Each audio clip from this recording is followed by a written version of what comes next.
Final Fantasy VIII at the time was a bit of a black sheep among its Final Fantasy family. Its mechanics and methods of storytelling were oftentimes polarizing to the community. It's a game that is full of ideas, very experimental in nature, some of which paid off and others that didn't. Despite this, Final Fantasy VIII has an irresistible charm in its characters, world, and gameplay. Whether you love it or hate it, it's an essential part of the Final Fantasy experience. And because it's so essential, it sparked quite a lot of controversy when the game went all but missing.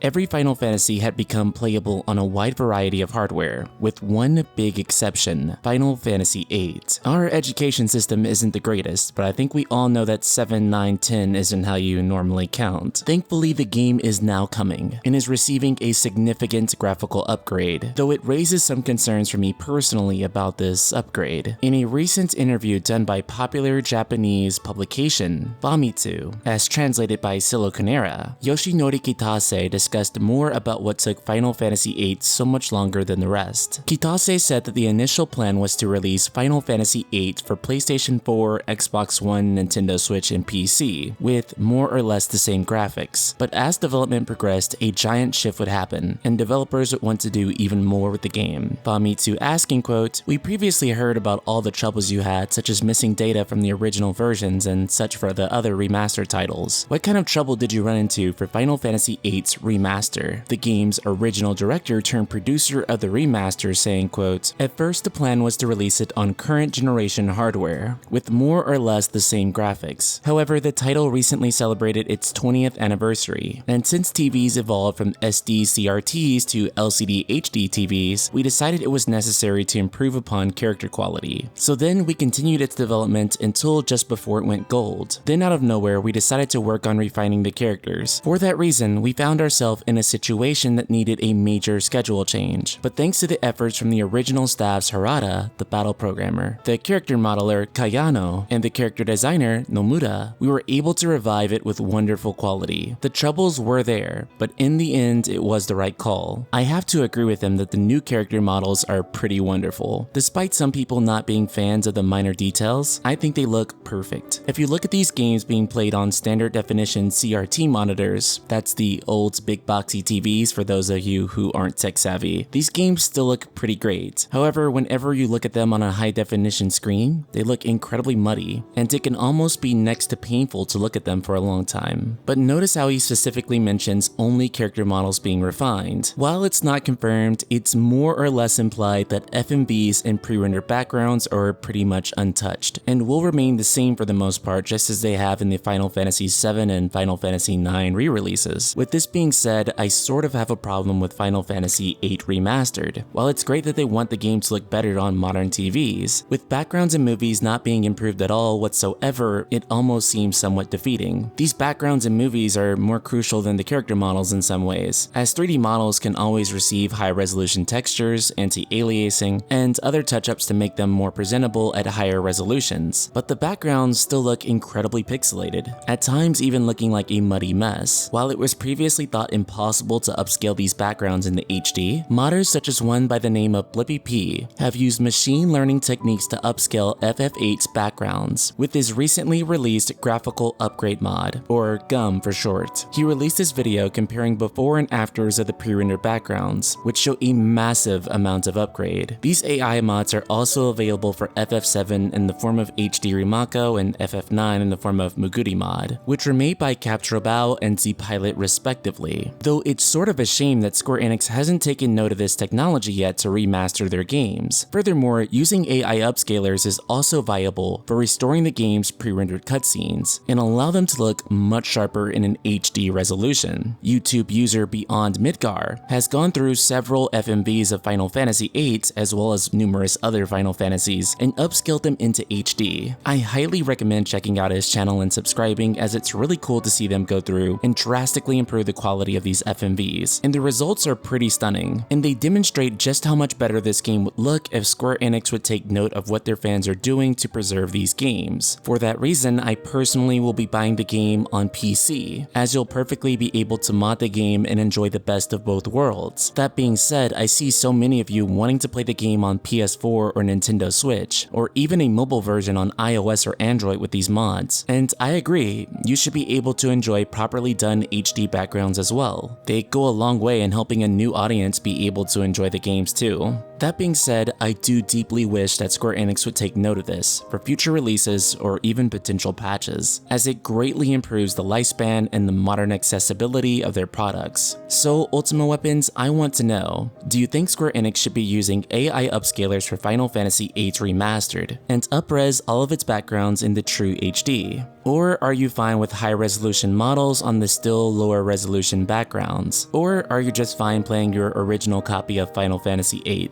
Subscribe, click the bell icon, and let me know in the comments below. And if you've been enjoying my content, be sure to check out the Patreon for the Night Sky Prince, like my amazing supporter Allison Bodie, whose tremendous support means the absolute world to me. I cannot emphasize enough how grateful I am to have people like this supporting me. Thank you so much. Shout out to Allison and the rest of the Ultima community.